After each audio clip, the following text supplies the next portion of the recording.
Hey there guys, does your two-stroke run like this?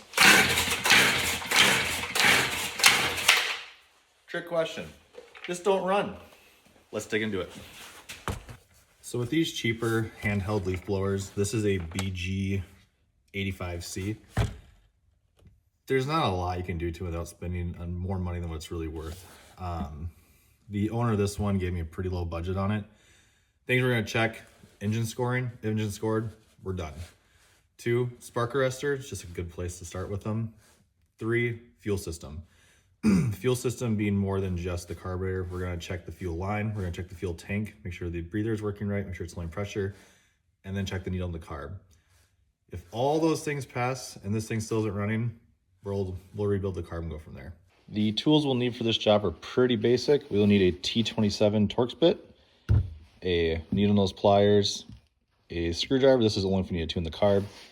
And one tool you saw me use before, a pressure and vac tool.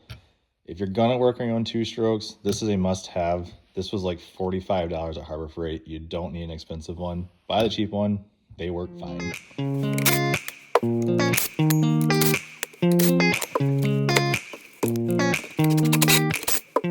We have the front cover and the muffler pulled, so we're looking at the piston here, right inside of there. And that thing actually looks great. As you can see, we are flooding terribly. See all that fuel in there bubbling? Another thing you might notice, see if anybody catches it. What is going on there? So that's another concern. We're missing a bolt that holds the cylinder to this plastic housing behind it. So next thing, as I mentioned, we're gonna look at the spark arrestor on the exhaust. Most mufflers will have it right in the front. This one you can see, there's a little tab right there. You're gonna pry that up, you're gonna pull this out of here. Typically the symptom of a clogged spark arrestor, when you have a running unit and you rev it up, it's gonna wanna stall, it's gonna whoa, instead of revving out for you. That's a pretty common symptom of a bad spark arrestor. I'm guessing this is fine, we're here, I'm just gonna check it. As I suspected, the spark arrestor looks perfectly fine. When these are bad, you can't even see through them at all. As you can see through it just fine. All right, so now that we know that the piston cylinder look good, the spark arrestor looks fine, let's dig into this fuel system. First things first, if you're checking through a fuel system, empty your fuel tank, you will thank me later.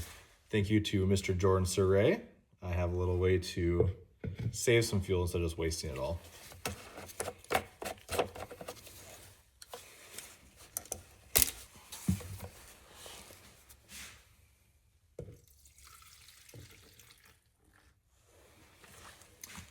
All right, the first thing we're gonna do to test the fuel system, we're gonna pull the fuel filter out of it.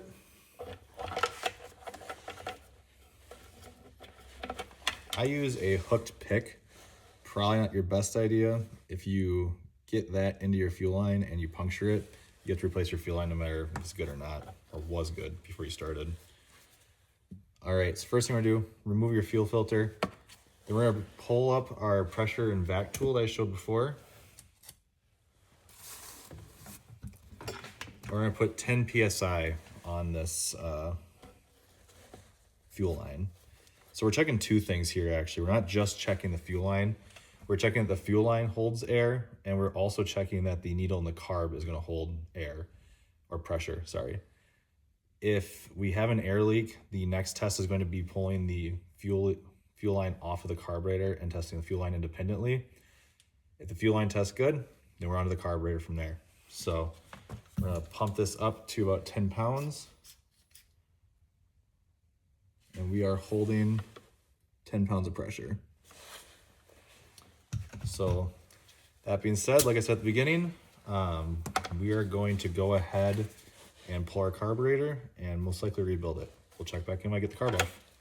So I just noticed something as I was going to take the carburetor off, and I think we're going to change gears a little bit. I'm going to show you what I just experienced. I think we're missing more than just one bolt here, and that's probably why this isn't starting. It's probably just wobbling around in here way too much. So we're actually gonna pull this front fan off and see what it looks like on the back side of that.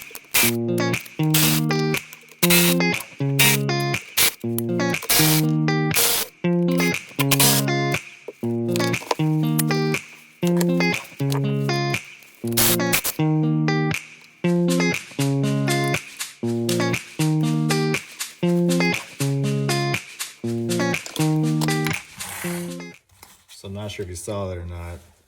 This fell out behind the fan when I was taking stuff apart.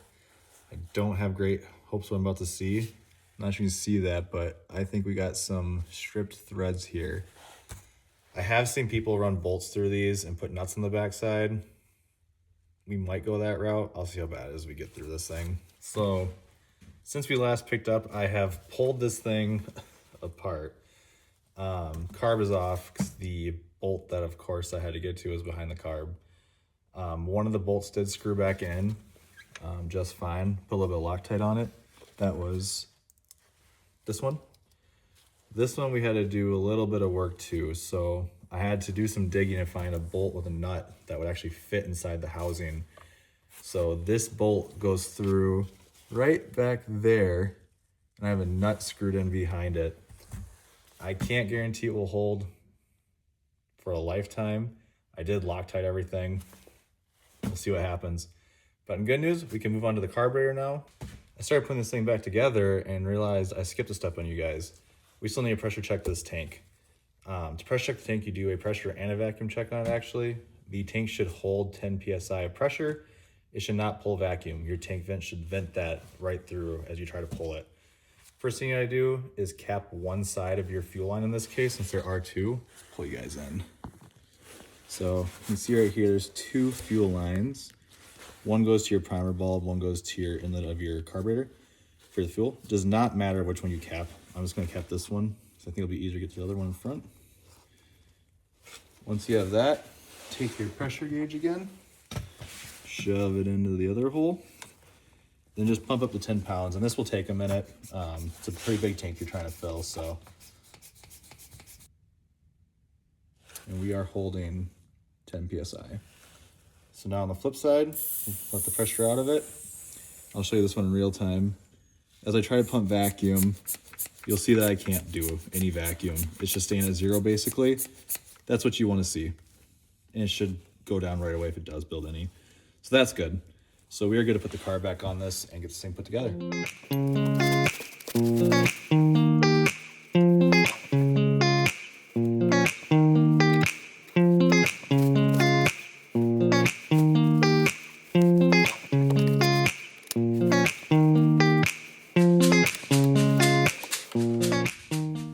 On some units, Stihl does sell this 8mm T socket. Reason being is they make it incredibly tight to get some of these 8mm nuts into these holes. And this is an ultra thin socket. You can also take a deep well or any socket really and just sand it way down. I have a couple of those as well. This is just easier for some of the stuff.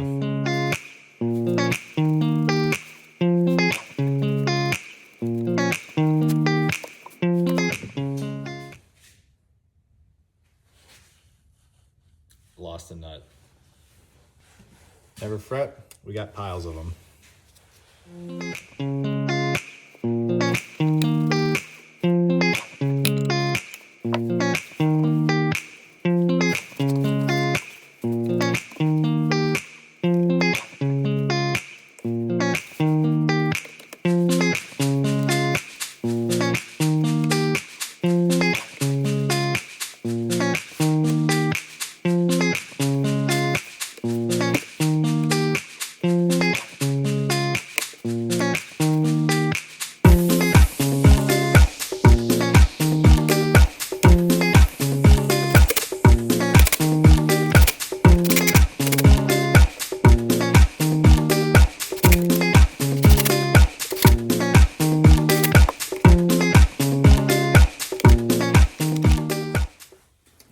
Back together. Let's try to fire this thing together. Prime it a few times. Choke on switch.